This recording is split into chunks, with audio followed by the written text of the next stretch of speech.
Page 50, Au Clair de la Lune. Have we not had this before in a short version? I don't know. At the top of the page, they're introducing a new time signature, a 2/4. So we've had 4/4, and we've had 3/4, and we've had common time, which is the same as 4/4. Now we get 2/4. Kind of handy if you're lazy like me, because now you only have to count to 2. 1, 2, 1, 2, 1, 2, 1, 2. They stick eighth notes in that, put in the ands. 1 and 2 and, 1 and 2 and, 1 and 2 and. That's it. Piece of cake. And that is 2/4 time. That's about all we got to say here. We're still in the key of F with one flat. All the B's are going to be flatted. I want to point out a few little things. The right hand is straightforward. You can do it just the way it's fingered. It's fine. There's nothing tricky about the rhythm. You just count the 1 and 2 and you'll be fine. The left hand's a little awkward. Not very pianistic in my opinion. It doesn't, what I call, fall under the fingers very well. You gotta work it. Let's start at the beginning here. You're starting with third finger. It's the left hand only. And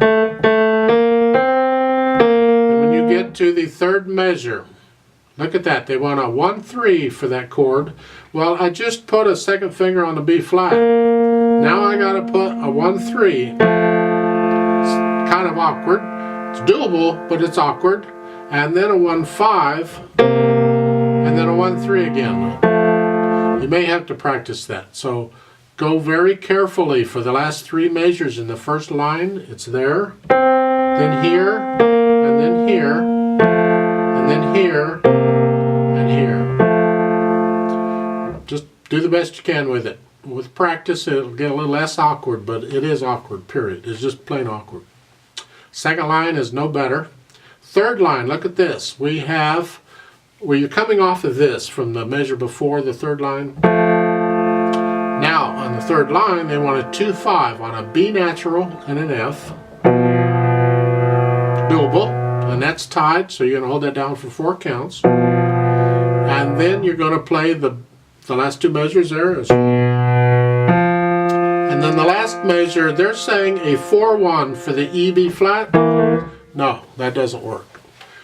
Do it this way. I recommend this. Do the 5-1, and next to the last measure there of the third line.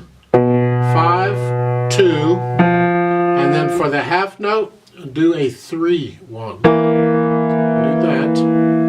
Just be aware that in the next measure there, the first measure of the last line, you need your third finger again. So you got to come from here to here. If you're aware of that, you can do that. Now there's other fingerings you can do that, so you don't have to do that, but they make other things difficult. So I recommend 3-1 for the half note, the last measure of the third line. And then you can carry on. If you want, in the last line, you can play that first eighth note with the thumb. It's there. And then the 3. You could do that. The first line and the second line, the next to the last measures in the left hand, have the same. You have this here. But if you look at the last line, the next to the last measure, that's not the same. You have this. Now you have an E, B flat. Here. I don't know if that's a mistake or not, but harmonically it works, so we're going to go with it. That's what's printed. Just don't automatically play the C, B flat again, because that's not what's written. Play what's written.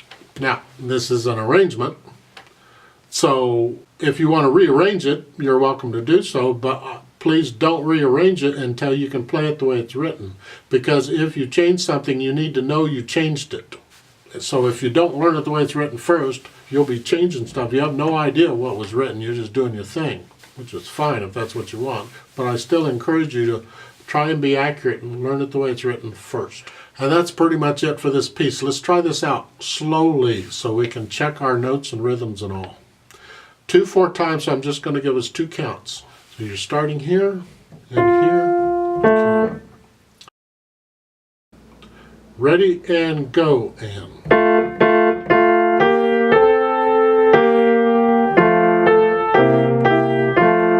2,